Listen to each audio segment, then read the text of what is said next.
मनमोहन प्राविधिक विश्वविद्यालय नेपालको पहिलो प्राविधिक विश्वविद्यालय हो।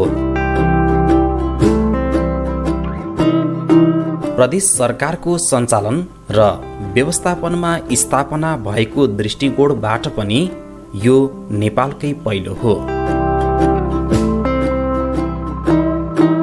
प्रदेश एक सरकारका मुख्यमन्त्री, कुलपति र सामाजिक विकास मन्त्री सह कुलपति रहने गरी व्यवस्था गरिएको विश्वविद्यालयले विभिन्न नयाँ विषयमा खोज, अनुसन्धान र दक्ष जनशक्ति उत्पादनलाई प्राथमिकतामा राखेको छ।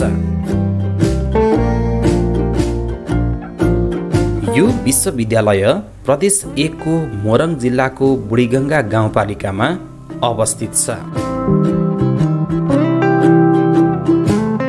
खोज, अध्ययन, अनुसन्धान र आविष्कारका निमित्त आधुनिक सुविधा सम्पन्न 4वटा प्रयोगशाला निर्माण भइसकेको छ।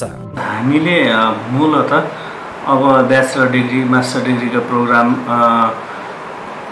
निकट समयमै लैजाने, शीघ्र लैजाने भन्ने सोचेका छौँ र अबको पढाइ चाहिँ हामीले अनुसन्धानमूलक सँगसँगै एकाडेमिक पढाइ र अनुसन्धान दुईटै जोडेर लैजाने भन्ने हामीले सोचेका छौँ र हामीले एउटा हाम्रो एक्टमा पनि मनमोहन रिसर्च सेन्टर इस्टाब्लिस गर्ने भन्ने चाहिँ एक्टमा पनि रहेको थियो। हामीले त्यही सोचेर एक्टमा त्यो अवधारणा चाहिँ ल्याएका थियौँ र हामीले अहिले अनुसन्धान केन्द्र स्थापना गरेका छौँ र यो हामीले स्थापना गरेको अनुसन्धान केन्द्रमा राष्ट्रिय आविष्कार केन्द्र महावीर पुनले सञ्चालन गर्नुभएको, उहाँको अध्यक्षतामा सञ्चालन गर्नुभएको टिम र मनमोहन विश्वविद्यालयका टिम मिलेर यहाँ एउटा मनमोहन अनुसन्धान केन्द्र संयुक्त रूपमा इस्टाब्लिस गरेर सञ्चालन गर्ने भनेर हालसालै एमओयू गरेका छौँ।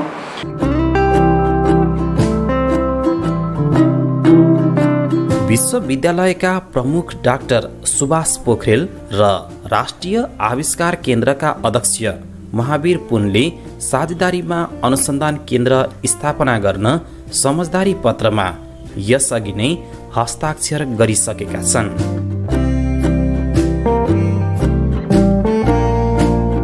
मनमोहन अनुसन्धान केन्द्र सञ्चालनमा आएसँगै औद्योगिक विकासमा केन्द्रित अनुसन्धान गर्ने तयारी छ। यो आविष्कार केन्द्र मार्फत नयाँ सोच भएका युवाको प्रतिभा र सृजनशील क्षमतालाई प्रस्फुटन गरी उत्पादन र बजारीकरणको मार्ग प्रशस्त गर्नेछ।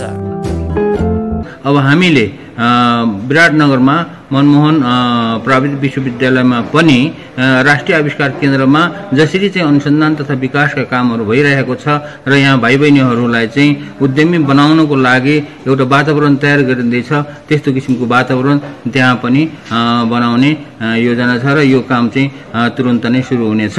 अब यसमा खास गरी जो भाइ बहिनीहरूले एकदमै सृजनशील इनोभेटिभ भाइ बहिनीहरूले नयाँ नयाँ राम्रा आइडियाहरू ल्याउँछन् भने उनीहरूलाई सहयोग गरेर उनीहरूको आइडियालाई चाहिँ अगाडि बढाउने र त्यसबाट कुनै प्रडक्ट अथवा सर्भिस को विकास गरेर त्यसलाई चाहिँ हामीले बजारीकरण गर्नको लागि सहयोग गर्ने र उनीहरूलाई उद्यमी बनाउने भन्ने चाहिँ हाम्रो मुख्य लक्ष्य हो।